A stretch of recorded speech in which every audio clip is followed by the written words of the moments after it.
Assalamualaikum warahmatullahi wabarakatuh. Allahumma salli ala Sayyidina Muhammad wa ashghil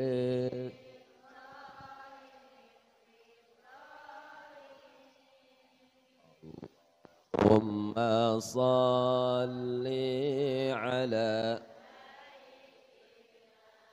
Muhammad wa ashghil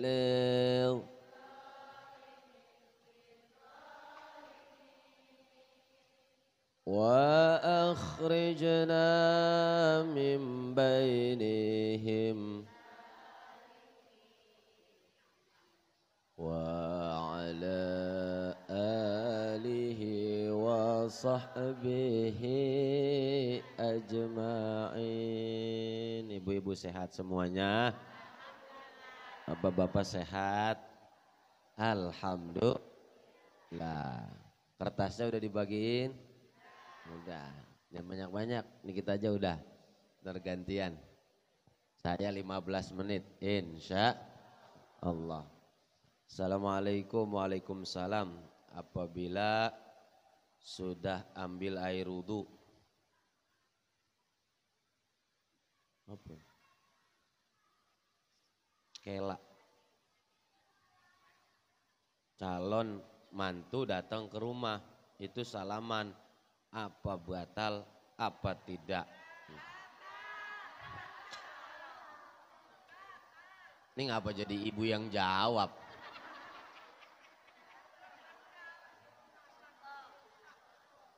Calon mantu beda ama mantu. Calon presiden beda ama. Benar apa enggak? Kalau masih calon berarti belum jadi. Kalau udah jadi namanya mantu. Maka kalau ada yang tersentuh bersalaman dengan calon mantu, masih calon, berarti wudunya batal. Assalamualaikum warahmatullahi wabarakatuh. Waalaikumsalam. Pak Ustadz, saya mau tanya gimana seorang anak selalu bikin orang tua kesel mulu, selalu salah dibilangin, nggak mau dengerin. Terima kasih ya. Jangan tanyakan anak kita yang susah dibilangin. Tanyakan orang tua kita, dulu kita masih jadi anak begitu enggak? Ya, kata Nabi, birru aba'akum tabarra'u abna'akum. Berbaktilah sama orang tua, maka anak kalian akan berbakti sama kalian. Biasanya kalau kita punya anak susah dibilangin, lantaran kita juga dulu, iya Pak iya. Nah ini namanya hukum. Ya kalau kita lisannya nggak tajam, lisan kita nggak didengar, ya cari lisan orang, minta tolong lisan orang yang suruh bilangin. Emaknya aja nggak bisa, apalagi orang lain. Kadang-kadang ada temennya, ustadznya, atau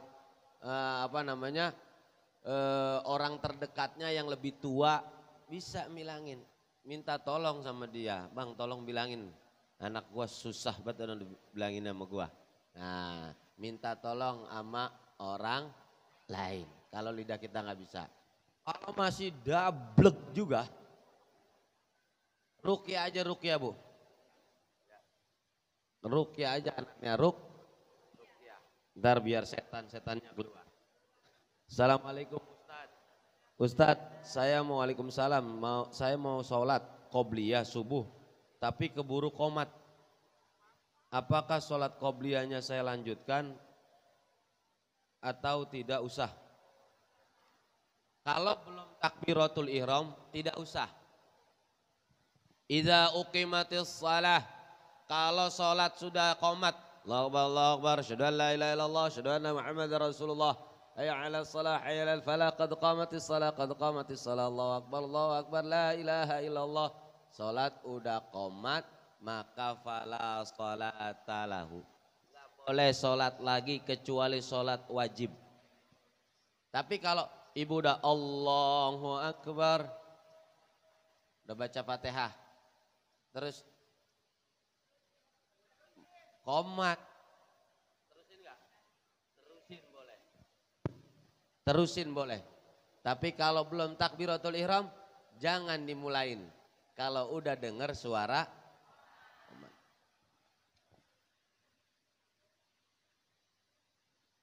Itu kalau sholatnya di masjid udah qomat. Tapi kalau sholatnya di rumah, boleh sholat sunnah qobliyah. Karena di rumah dia nggak nungguin jamaah.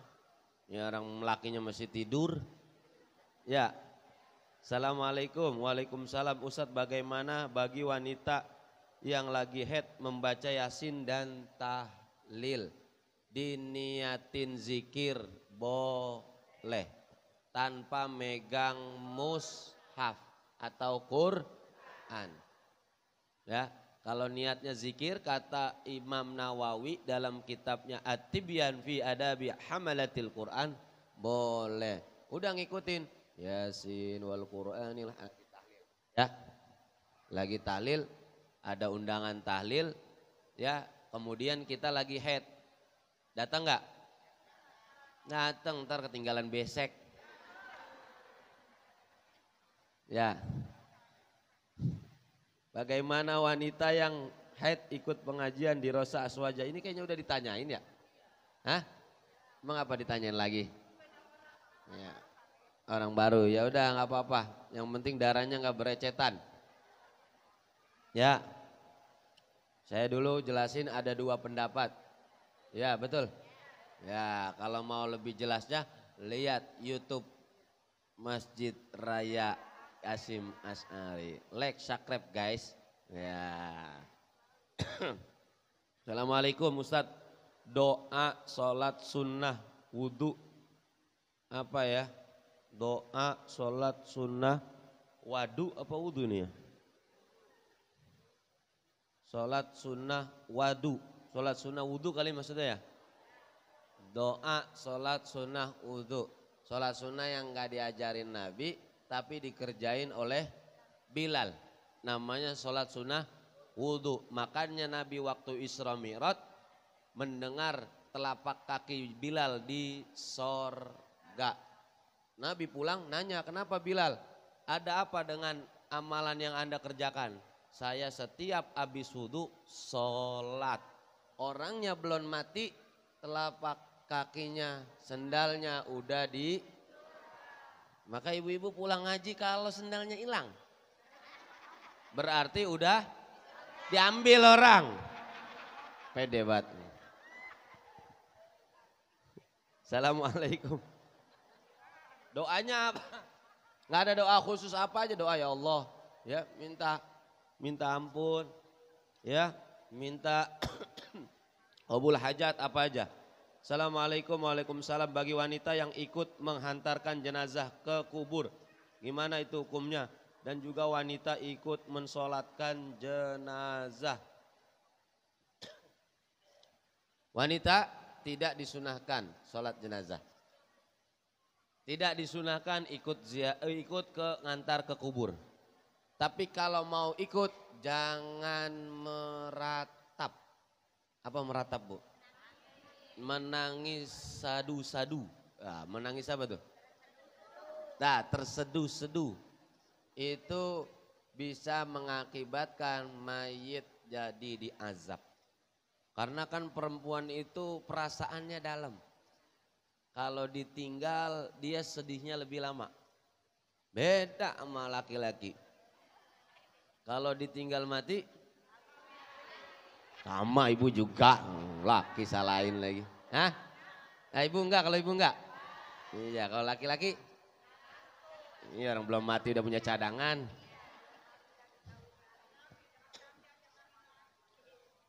Ya, tidak disudahkan. Di rumah aja udah. Tapi kalau mau ziarah kubur silakan, cuman jangan menangis, meratap, nangis seduh-seduh. Itu namanya nanti bisa diazab maitnya. Mohon maaf Bu, perhatikan, mayit bisa diazab karena keluarganya seolah tidak menerima takdir. Ya, padahal kita semua bakalan innalillahi. Bagaimana hukumnya nikah sirih dan apakah seorang janda tidak mendatangkan wali? Tuh, janda terdepan. Nikah sirih, Bu perhatikan, nikah sirih ada dua. Ada berapa?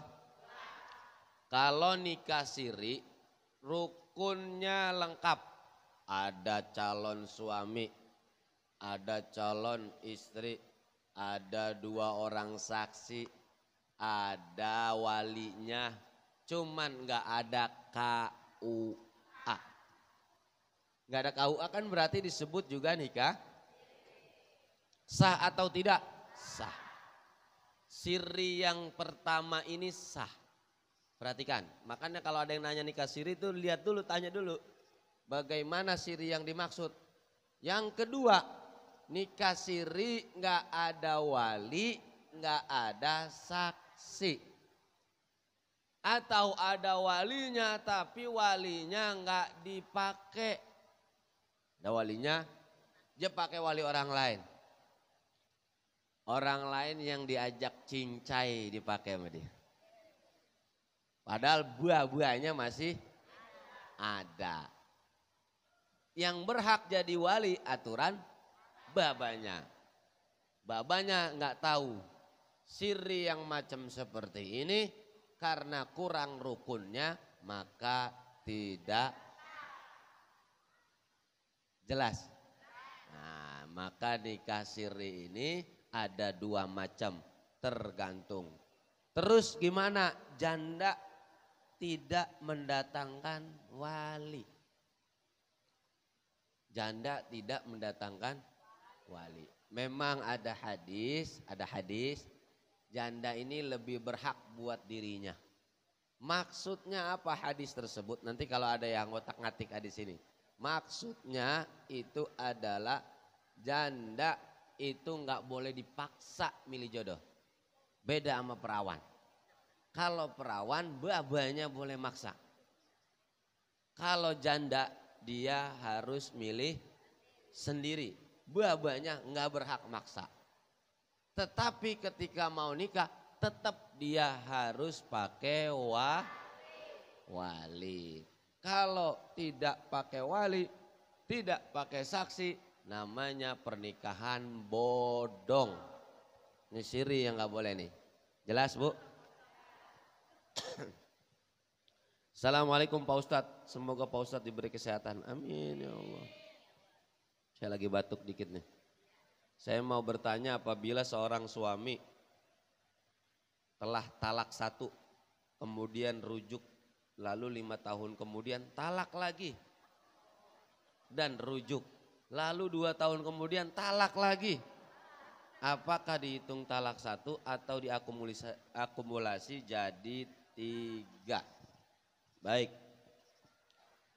tahun pertama talak, tahun kelima, tahun ke-7 demen banget ini sama talak deh. Talak balik, talak balik, talak balik. Dia setiap beberapa tahun talak. Apakah hitungannya sudah jatuh 3 atau 1? 3. Sudah jatuh berapa? 3. Kalau sudah jatuh 3 tidak boleh CLBK. Kecuali istrinya udah nikah. Fa in talaqaha fala tahillu lahu hatta tankiha zaujan ghairah. Kalau ada perempuan yang dicerai udah lebih dari 3, udah 3 kali maksudnya. Fala tahillu lahu, maka tidak lagi jadi halal buat suaminya. Sampai itu perempuan dirasain sama suami lain. Namanya nikah muhalil. Namanya apa? nikah muhalil. Jadi udah dicerai 3 kali, dia harus nikah dulu sama seseorang di luar sana. Baru nanti begitu sudah nikah, dicerai lagi sama suami yang baru, baru suami yang lama boleh balik. Ternyata suami baru betah, nyaman ketagihan. Dilepas gak kalau nyaman? Enggak.